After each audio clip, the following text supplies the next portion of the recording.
I'm Kevin Bartlett. And I'm Christine Strauss, and this is The Real Deal, where we cover all things real estate. For buyers, sellers, renters, investors, and fellow agents. So before we get into our topic and introduce our guest for today, let's take a quick look at the market activity over the holiday weekend. Absolutely. So on the listing side, we saw another decrease. We definitely need more inventory. It's been pretty low this year and really low compared to last year. So we definitely need some more inventory out there. Mm-hmm. And now taking a look at the buyer side as well. So our activity on the buy side, it was a little bit lower this weekend, most likely due to the holiday. So hope everyone was able to enjoy.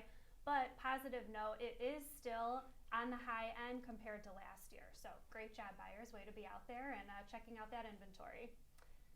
All right, so for today, we have our guest, Miss Penny Obrien. Thank you so much for joining us today. I'm excited to be here. Yes, it's awesome. So Penny comes to us. She's a newer agent here at Baird & Warner, but she is absolutely crushing it. I mean, knocking it out of the park. So we are so fortunate to not only have you honored here today. Yes, Oh, honored. thank you. Honored is the best word. So thank you for joining us, Penny. I'm glad to be here. So Wonderful. we're going to talk about sellers today. We're going to talk about sellers. It looks like you have some samples for us. We're going to talk about paint colors, carpet samples, light fixtures. Yes. All right. So I brought a few props today because I thought we'd spice this up a little bit. yeah. Oh, So yeah. I feel like I should go to listing appointments talking to sellers with a bucket of paint, a bucket of gray paint and a bucket of white paint too. Yeah. And then of course I do have my trusty carpet swatches that I take to all my listing appointments.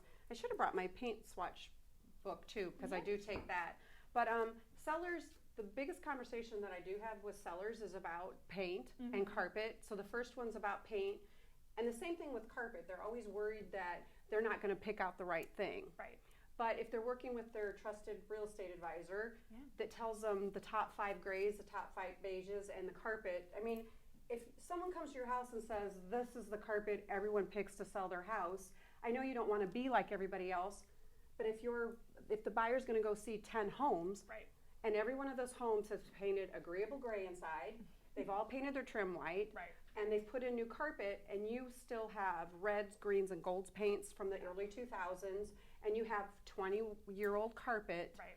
then you're going to get a lot of pushback from the buyers who've seen all the other homes that make a fresh, clean slate for the buyer. Yep. Absolutely. That is such a good point. So you have some samples with you today. So you said you have kind of some top go-tos to make it easy for your sellers? Well, for grays, usually what everyone's doing to get their home ready for the market is painting both 2 levels of their home just all the same color. Okay. And if they want to be a little bit adventurous or fashion forward, they might pick a darker hue of gray Right. for the dining room or bathroom or something like that. Or even right now, blues are very popular, so you might do a blue bathroom, a blue dining room, something like that.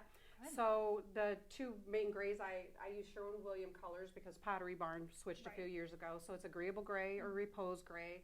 I like mindful gray or paved stone for the dark colors. The beiges are accessible beige, realist beige. I like balanced beige for a darker one. And then of course you could pick out different blue tones if you wanted to throw in blue. It can be blue or gray, blue and gray together, or blue and beige together. I need you to come over to my house.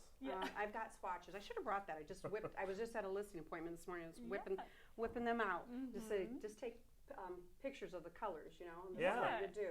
Yeah. So, and then you can try and explain to the seller, depending on how much money they wanted to spend, like this is a for sure, you need to get rid of your wallpaper, Right. And then the next thing would be, so you need to paint the walls, the next thing's trim, next thing's white kitchen. White kitchens are selling, Right. and there's all sorts of different levels of getting the kitchens painted white, spray painted white, glazed, or reface the cabinetry, but it's selling houses quickly. Yeah, So, absolutely. yeah. And then the carpet thing, that one I call like the thing I would most have a disagreement with sellers. No one wants your 20-year-old carpet with 20 years worth of living woven into it. Yes. And then they're always like, we won't pick out what they want. Well, it doesn't pick out what the carpet expert, and I send Leo to my people's house. If he's telling Leo? you, my carpet guy, my wholesale carpet guy, if he's telling you this is what everyone puts in to get their house sold, you put it in too. It's a clean slate for the buyer. And then also, if your buyer's just barely getting into that house financially, and they think they have to pay $3,000 or $4,000 for carpet when they move in, and or the time. They want to move directly into the house, but no, they got to put in carpet Yeah, first because yep. the carpet's 20 years old and it's stained. And Yep. it's, and You the don't want to carpet- move everything in, and then Absolutely. It's a buyer's objection, both things, the paint and the carpet. Yep. So you're satisfying that. Yep. Yeah.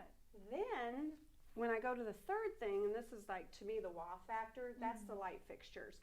So I just had, and real estate's all about stories. Right. So I just had this lovely story about a $600,000 house, so a higher end home. We weren't getting it sold, so we're like, okay, it's time. It's only a 15-year-old house. It's time to paint the kitchen cabinets white. Right. So we painted the kitchen cabinets white, but I said you also have Tuscany, and currently now, if you could say Tuscany, right, it's done. It's Right. over. So we needed farmhouse light fixtures. So we Yes. painted the kitchen cabinets white, and all we did was change the 3 pendants in the kitchen Right. and the kitchen over the table, the long farmhouse Yeah. kind of industrial looking Yeah. thing. We had 3 offers the first weekend, and we didn't even change the price. There you go. It's Look at that. It's crazy. Yeah. Yeah. And how inexpensive was that?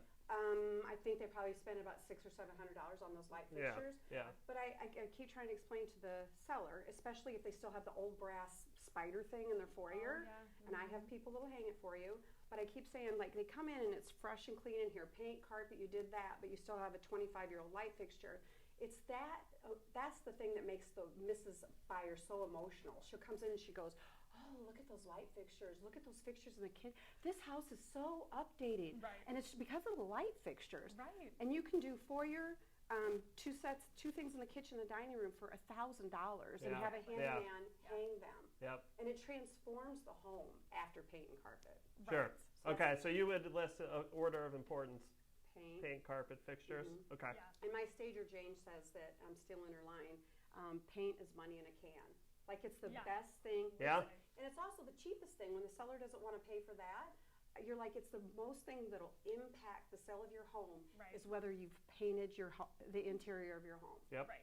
So, Right. Absolutely. Those are wonderful tips. So do you see any kind of pushback in general when you bring up these things? I know you were talking earlier about maybe some before and after photos to just really show what an impact that makes.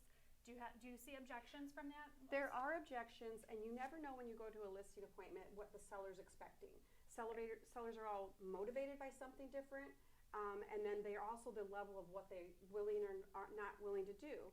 But so I kind of start with, now, are you trying to get the most for your home and willing to do some work? Or would you like to do the least amount and price it down here? So I do this number where you're pricing it down here or you're pricing up here depending on what amount of work that you want to do to the home. Okay. And I said, and also if you do the work and you can price it up here, you will also sell quicker.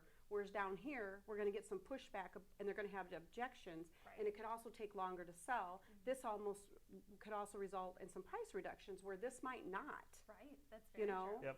So in the fact, the listing I was at this morning, I told them that I think it's probably about a $25,000 difference in what you could list your house at, depending on if you would do this work. Right. And then I also told them when you have the painters and the people come over, get an a la carte list. Like if Yeah. you only want to do this, Right. only want to do this, this is what I think the order they should be. You pick and choose. If you did them all, then I think you're up here list price. Sure. So it doesn't necessarily have to be all or nothing. Okay. Well, sometimes you do meet people that do not want to do anything. And I can appreciate that and understand that, but then that means you're going to price down here. Exactly. Yeah. Absolutely. And I So- think that's very smart too, kind of, giving everyone a reality check, because you certainly don't want to set this false expectation that, oh, we can list up here and you don't have to do a single thing. And I think people do appreciate that in the long run, because you don't want to be having these conversations then down the road, right? Well, and I do a lot of listings that were previously listed. Sure. And those are in my before and afters for sure. But the white trim is a huge push right now. Oh, yeah. No one wants the stained trim. Right. But just seeing the difference between the painting, the carpet, and the staging, the before and afters, and like this would be 6 months. And one of my favorites was 6 months on the market with someone else, 4 days. I had 2 offers after we put it That's back on the awesome. market. Wow, that is You know, awesome. well, and even just the house that we just did, the white kitchen, and Right. it's my own listing, but we're like, we're not selling, we got to do something. Right. And then 3 offers the first weekend we go back on as a white kitchen. Oh, yeah, absolutely. So it does work. Yes, So if you don't think there is a difference here's your stories. I have a lot of stories. Abs- So, yeah. And that's so good that you have all the stories to be able to tell people, and kind of those testimonials, if you will, to show what a difference this really can make. Maybe we can get you back on one day and we'll have a story episode. Exactly. That would be nice. I like to talk, so that'd be lovely. Well, Penny, again, thank you so much for joining us today. We really appreciate you having, taking your time to be here with us. So that's awesome. If any of our listeners or our viewers want to find you, is there any social media outlet or, email? What's the best for you? Penny Obrien, my personal Facebook page, or Penny Obrien, Bayard and Warner, and my phone number is 630-207-7001. Great. Awesome. Thanks a lot, Penny. Really appreciate it. Appreciate that. And now a word from one of our key mortgage loan officers for our weekly Mortgage Minute. Hi, it's Chris Patras with Key Mortgage. Welcome to the Mortgage Minute.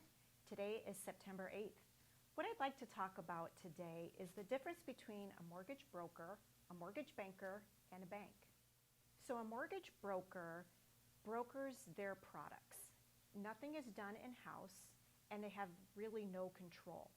Because of this, you are going to pay a higher cost. It might be that a mortgage broker is needed if you are in need of a niche product, but typically a mortgage broker is not your best option. The next option would be a bank. And a lot of people think, well, I am going to go to my bank. They already have all of my information. It's just going to make it that much easier. That's really not exactly true. The bank can look up your account to see what your bank balances are, but they don't have any of your other information. Banks are somewhat restrictive in the fact that they only lend their products. So that then means they don't have the flexibility. They may not be competitive on that given day.